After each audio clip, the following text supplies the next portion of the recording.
প্রযুক্তি একদিকে যেমন আশীর্বাদ তেমনিভাবে অন্যদিকে জীবনের অভিশাপও হয়ে উঠতে পারে। বর্তমানে বিভিন্ন অনলাইন গেমগুলোর প্রতি আসক্ত হয়ে পড়ছে শিশু থেকে শুরু করে প্রাপ্তবয়স্করাও।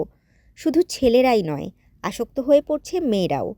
বিশ্ব স্বাস্থ্য সংস্থার একটি জরিপে দেখা গেছে কিশোর ও তরুণদের মধ্যে 4.6% ইন্টারনেট গেমিংয়ে আসক্তিতে ভুগছেন, যাদের মধ্যে 6.8% হচ্ছে ছেলে আর 1.3% হচ্ছে মেয়ে।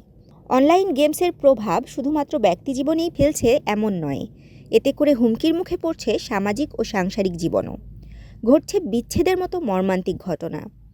অনলাইন গেমসের প্রতি আসক্তির কারণে শুধুই কি সংসার ভাঙছে কিংবা সম্পর্কে ফাটল ধরছে? আসুন জেনে নেই এই প্রযুক্তির একটি দিক কিভাবে আমাদের জন্য দিন দিন অভিশাপে পরিণত হচ্ছে। আজকের তরুণ প্রজন্ম অনলাইন গেমে আসক্তির কারণে শারীরিক ও মানসিকভাবে অসুস্থ হয়ে পড়ছে।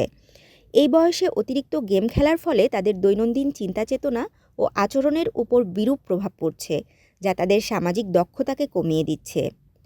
গেমের প্রতি আসক্তির ফলে পড়াশোনা কিংবা স্বাস্থ্যের প্রতি তাদের কোনো খেয়াল থাকছে না। মেজাজ সর্বদা খিটখিটে হয়ে থাকছে। এমনকি পরিবারের কেউ ডাকলে সাড়া দেয়া তো দূরের কথা, তারা সেটি কানেও তুলছে না। ফলে রাগারাগির পর্যায়েও চলে যাচ্ছে। এ ধরনের আচরণগত সমস্যাগুলো সামাজিক জীবন ও তরুণ প্রজন্মের জন্য হুমকিস্বরূপ। পারিবারিক জীবনে তারা বাধাগ্রস্ত হচ্ছে, বাবা মা সহ পরিবারের অন্যান্য সদস্যদের সঙ্গে সম্পর্ক খারাপ হতে থাকছে। সামাজিক সম্পর্কগুলোর মূল্য দিন দিন কমতে থাকছে। কারো কারো বৈবাহিক জীবনেও এর প্রভাব পড়ছে। সঙ্গীকে সময় দেওয়ার প্রতি অনীহা তৈরি হচ্ছে। এভাবে দিনের পর দিন চলতে থাকলে সেটি বিচ্ছেদের দিকে মোড় নিচ্ছে।